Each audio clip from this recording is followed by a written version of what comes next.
Assalamualaikum warahmatullahi wabarakatuh.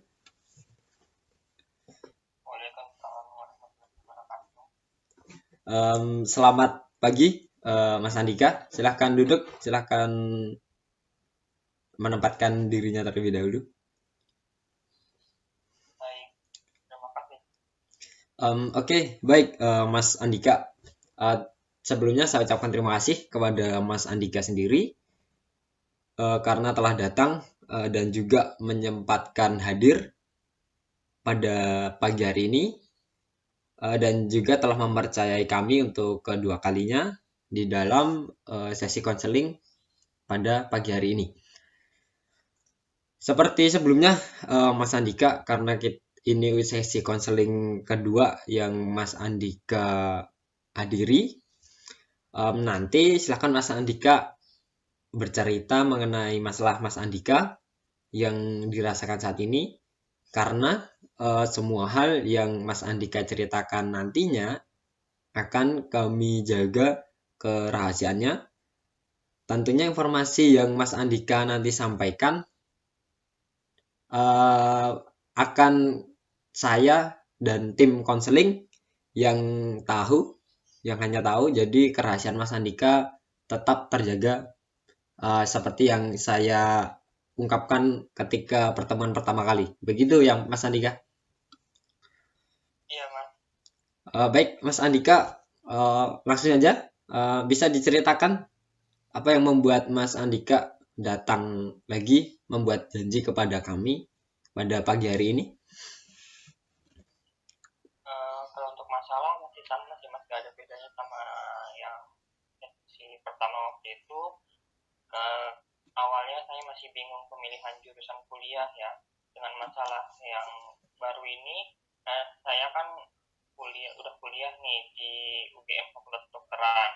Tapi di awalnya saya udah gak cocok gitu kan dari awal karena Ya. itu pilihan dari orang tua saya.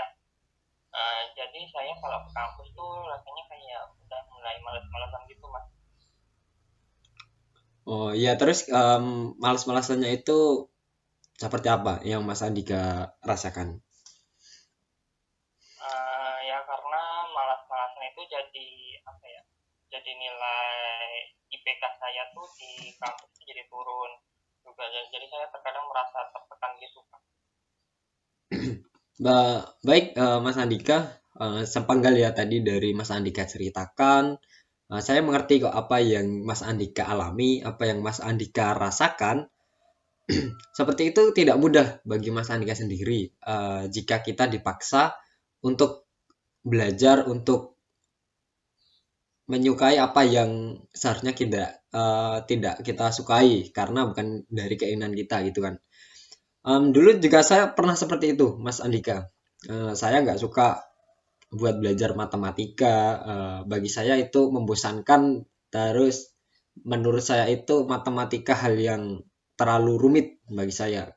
Terlebih lagi kalau setiap hari berkaitan dengan matematika itu menurut saya dipandang itu sudah nggak enak seperti itu ya. Tapi semakin kesini semakin saya semakin dewasa juga tahu gitu loh pentingnya matematika itu. Ketika SMK saya kan masuk ke jurusan kimia industri. Nah, di situ saya diwajibkan untuk menghitung karena di kimia industri itu bagian menghitungnya cukup banyak menurut saya. Nah, setelah itu saya sadar bahwa nantinya pelajaran yang kita tuntut saat ini, pelajaran yang kita hadapi saat ini bakal berguna buat kita ke depannya. Kayak gitu. Oh iya Kak, saya juga sempat berpikir seperti itu. Tapi saya mau nanya nih Kak, kenapa ketika saya merasa apa ya menyesal karena IPK saya turun, terus rasa belajar saya jadi tinggi. Tapi kenapa beberapa hari yang berlalu ya udah rasa malas itu muncul lagi. Itu kenapa ya? Kalau seperti itu berarti karena dari awal Mas Andika sudah tahu, misalnya ketika akan ada penilaian nilainya Mas Andika ini akan keluar, jadi Mas Andika ini tidak sesuai dengan harapan. Misalnya ekspektasi Mas Andika ini, harapannya Mas Andika ini tinggi, tapi kenyataannya itu tidak sesuai dengan harapan dari Mas Andika. Nah, karena itu Mas Andika muncullah rasa kecewa dari Mas Andika. Dikarenakan harapan dengan kenyataan dari Mas Andika itu berbanding terbalik. Ya, seperti itu Mas Andika. Oh, oke oke. Berarti gitu ya kak. Paham kak saya sekarang.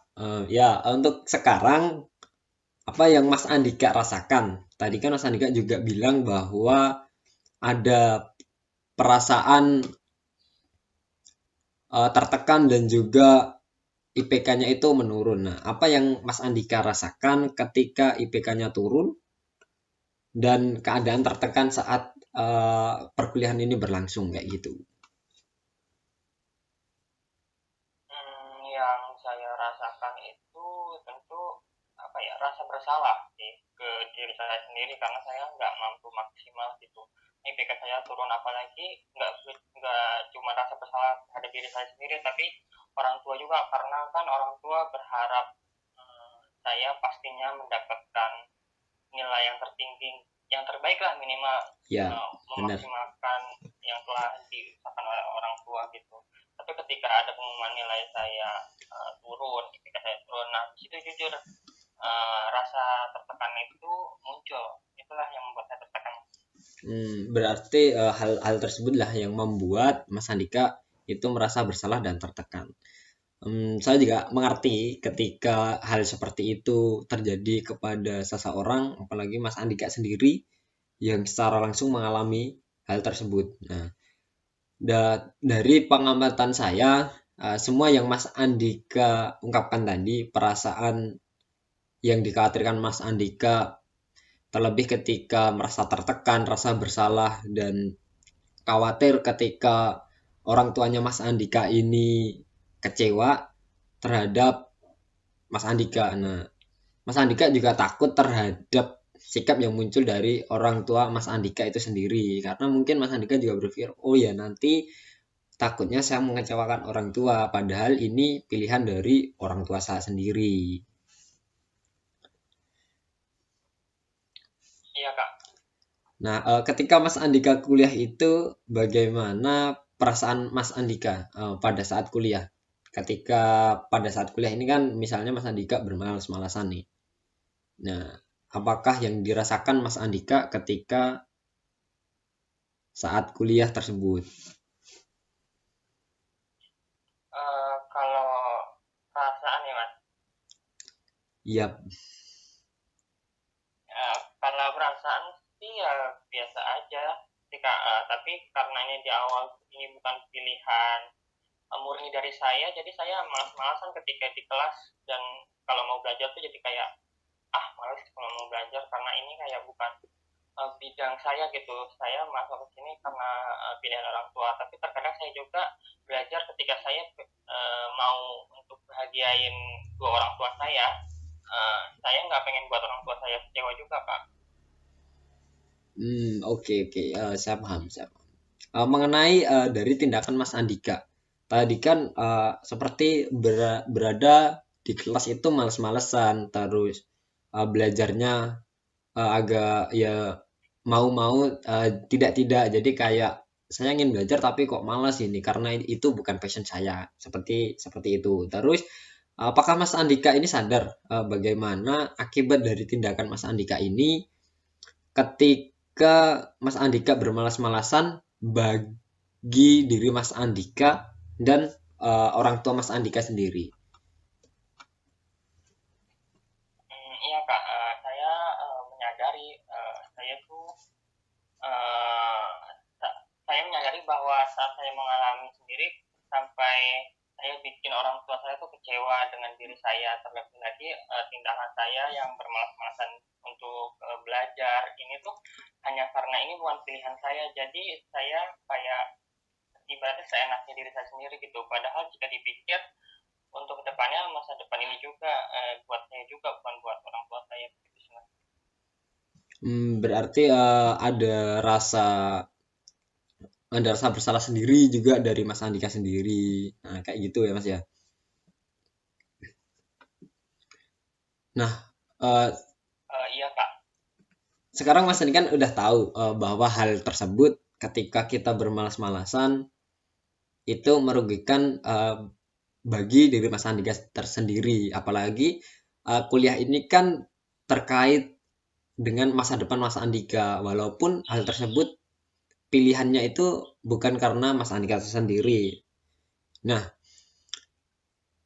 selanjutnya Mas Andika bisa menunjukkan rasa tanggung jawab dari diri Mas Andika. Apakah bisa Mas Andika memunculkan rasa tanggung jawab dari Mas Andika? Apakah bisa seperti itu? Eh, Mungkin bisa Kak. Yang pertama saya harus mengubah mindset saya mungkin ya Kak.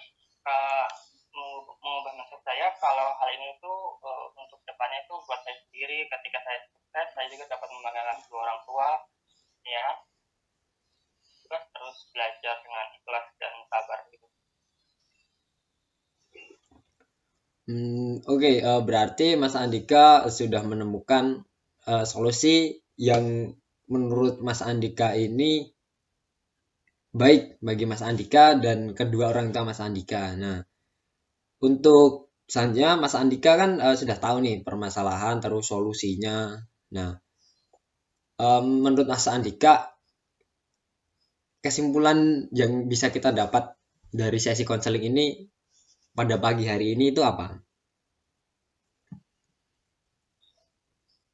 Kesimpulannya mungkin saya harus apa ya, mulai belajar menerima dengan keadaan saya sekarang, dan saya harus tetap rajin gitu, tetap menjalani hidup yang sudah ada. Saya tetap harus belajar terus, jangan bermalas-malasan juga. Oke, seperti itu ya Mas Andika. Berarti untuk permasalahan kali ini saya menyimpulkan bahwa pilihan dari orang tua Mas Andika yang awalnya itu bukan pilihan Mas Andika, misalnya dari jurusan kedokteran tapi Mas Andika tidak suka, padahal hal tersebut untuk kedepannya Mas Andika sendiri. Tapi karena hal tersebut bukan keinginan Mas Andika, jadi Mas Andika ini bermalas-malasan kayak gitu, seperti itu. Tapi untuk kedepannya Mas Andika bisa bersungguh-sungguh bertanggung jawab karena hal itu kan juga terkait masa depan Mas Andika, bahwa ini tuh berguna, kalau ini tuh berguna buat kita kedepannya, apalagi ilmu-ilmu ini kan nantinya akan membantu kita di masa depan kita, seperti itu. Oke, baik Kak. Terima kasih atas saran dan arahan yang tadi Mas sudah berikan kepada saya. Mudah-mudahan saya ke depan juga bisa menjadi lebih baik lagi ya Mas. Oke, terima kasih Mas Andika. Saya juga mendoakan yang terbaik buat Mas Andika. Semoga sukses untuk kedepannya. Semoga untuk hari-harinya bisa melewati sesi kuliahnya yang baik. Nah, seperti itu untuk kedepannya karena kita baru di pandemi. Ketika kita ingin bertemu ya kita hanya bisa berjumpa lewat Google Meet seperti ini ya Mas ya. Baiklah, untuk kali ini saya akhiri sesi konseling pada pagi hari ini ya Mas Andika. Jika ada hal yang bisa dibantu, nanti bisa datang atau menghubungi saya lewat nomor WA seperti sebelumnya. Mungkin seperti itu Mas Andika. Terima kasih atas waktunya. Sekali lagi saya ucapkan terima kasih. Jika ada salah dari sesi konseling pada pagi hari ini saya mohon maaf. Semoga kita bisa bertemu dalam keadaan yang baik. Seperti itu ya Mas Andika.